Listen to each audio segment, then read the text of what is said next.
একটু মনোযোগ দিয়ে আমার ভিডিওটা শুনবেন। ডক্টর মোহাম্মদ ইউনূস এই মানুষটার এই মুহূর্তে বাংলাদেশ থেকে ধরেন পাওয়ার মতন সুযোগ সুবিধা নেওয়ার মতন কি আছে? মানে কোনো কিছু আছে? আমরা ভাবছিলাম একটা রাজনৈতিক দল ফাংশন করবেন, এখন সেটাও করবেন না। আজকে তিনি যে বক্তব্যগুলো দিয়েছেন বা যে বিভিন্ন মারফত গণমাধ্যমে বক্তব্যগুলো আসছে, আমার কাছে মনে হয়েছে যে রাগে, ক্ষোভে, অভিমানে যে আরে কোন জাতির লেগে এগুলা করতেছি, এই জাতি তো বড় অস্থির জাতি, বড় তাড়াহুড়া জাতি। নেতাদেরও অনেকের বড়ই তাড়াহুড়া, কখন যে আমরা চেয়ারটাতে বসবো। আর এই সকল তাড়াহুড়াতে তিনি আজকে যে বক্তব্যটা দিয়েছেন, আমি বিশ্বাস করি তার প্রথম দিনের বক্তব্য, জাতির উদ্দেশ্যে দেওয়া দ্বিতীয় ভাষণ, তৃতীয় দিনের বক্তব্য টোটালি আলাদা। তৃতীয় দিনের বক্তব্যটা কখন আসছে? যখন এতগুলা দল আছে, একটা লোক বিকাল 3টা থেকে খালি বৈঠক কি বৈঠক, বৈঠক কি বৈঠক, এক একজন যাচ্ছে দাবি দেওয়া 31, 75, 6, 20, 22 দাবি দেওয়া দিচ্ছে।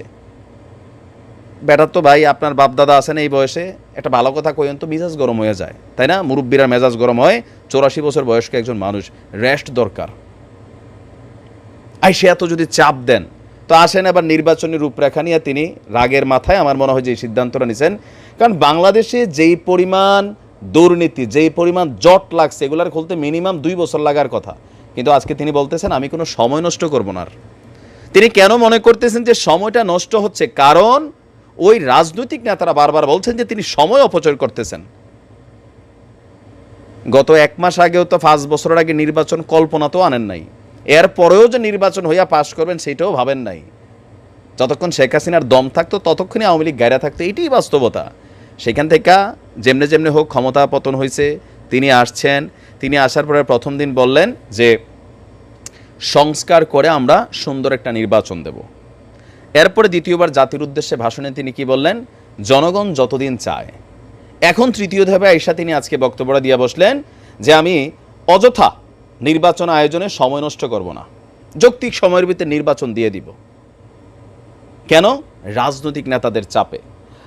প্রধান উপদেষ্টা ডক্টর মোহাম্মদ ইউনূস বলছেন জাতীয় নির্বাচন আয়োজনে অযৌক্তিক সময় আমি নষ্ট করতে চাই না, অন্তর্বর্তী সরকার অযৌক্তিক সময় নষ্ট করবে না, খুবই দ্রুত সংস্কার কাজগুলা যতটুকু পারা যায় ততটুকু শেষ করে দ্রুত সময়ের মধ্যে নির্বাচনী পরিবেশ তৈরি আমরা করে দিব।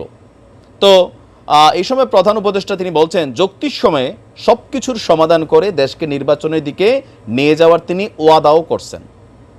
কিতা করব কোন? তারিখ পে টেলিভিশন খুললেই ডক্টর ইউনূস নিয়ে সমালোচনা, সন্দেহ, এটা সেইটা, এটা হইল কেন? ওই যে আসিফ নজরুলের পিছনে ছবি আছে কেন? তারপর হচ্ছে সাখাওয়াত সাহেব তিনি একটা বক্তব্য কেন দিলেন? এই মানুষগুলাই তো ভাই দীর্ঘ 16 বছর আওয়ামী লীগের কাছে বিএনপি জামাতের এজেন্ট হিসাবে মাইট টেরও খাইছে প্রায় এই লেভেলের। আজকে আপনারা তারা নগদে বানাই ফেলছেন আওয়ামী লীগের দালাল। তো ডক্টর ইউনূস নিয়ে আপনাদের চিন্তা হচ্ছে সুদখোর, আপনারা লেখা শুরু করছেন। ভাবা যায় আপনি খান না সুদ ব্যাংকের রেখা নাকি? খালি সব মানে একদম সধি সাধ্যি পীর এই দেশের মানুষ, দুনিয়ার বাটপার এই দেশের মানুষ। আমরা অন্যের উপর আঙ্গুল তোলা খুব সহজ। একটা বয়স্ক মানুষ এত দিকে টকশু ফকশু যা আছে বা আমার নিজের তো বিরক্ত লাগতেছে। যদি ডক্টর ইউনূস রাগ করে ছাইরাই দে যে ঠিক আছে বিচক্ষণ মানুষ, হুট করে পদত্যাগ হয়তো করবে না, করবে কি যে নাও 2 মাস পরে ইলেকশন, জাতির এক অংশ হই হই রই রই, এরপরে আরেক অংশ আমরা যারা আমজনতা যারাই আছে মারা খাও। দখল, লুটপাট, চাঁদাবাজি, গত একদিনে কতগুলো দেখছেন বিএনপির ঘটনা। জামাতের 2 জনও কিন্তু আবার আসামি করছে একটা জায়গাতে মার্ডারের ইস্যুতে, দেখছেন নি? আমি বানাইয়া বলতেছি, গণমাধ্যমে আসতেছে। সংস্কারটা আপাতত আপনার কাছে মনে হবে যে এটাতে আওয়ামী লীগ অ্যাডভান্টেজ পাচ্ছে, কিন্তু আপনি যদি দূরদর্শী চিন্তা ভাবনা করেন অদূর ভবিষ্যতে আপনিও অ্যাডভান্টেজ পাবেন। তবে ডক্টর ইউনূস একটা কথা কিন্তু বারবার বলছে, প্রত্যেকটা অপরাধীর বিচার হবে, প্রত্যেকটা। এক রাইতে যদি পুলিশের সব বাদ দিয়ে লায়, আর্মির সব অফিসার বদলাই ফেলে, সচিবালয় পুরো আওলাই ফেলে, ভাই রাষ্ট্রটা চলবে কেমনে? রাষ্ট্র তো ফাংশন করতে হবে। যে বলতেছেন মাঠে পুলিশ নাই, থাকবো কেমনে?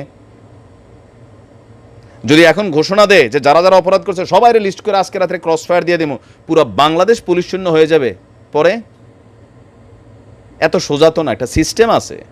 একসাথে সবগুলোর ধরে চিপতে পারবে, যেমনে যেমনে কৌশলে কাজটা কইরা যেয়া এক চিপা দিয়ে হাগুবার করবে, সেই চিপার দিকে তিনি যাচ্ছেন।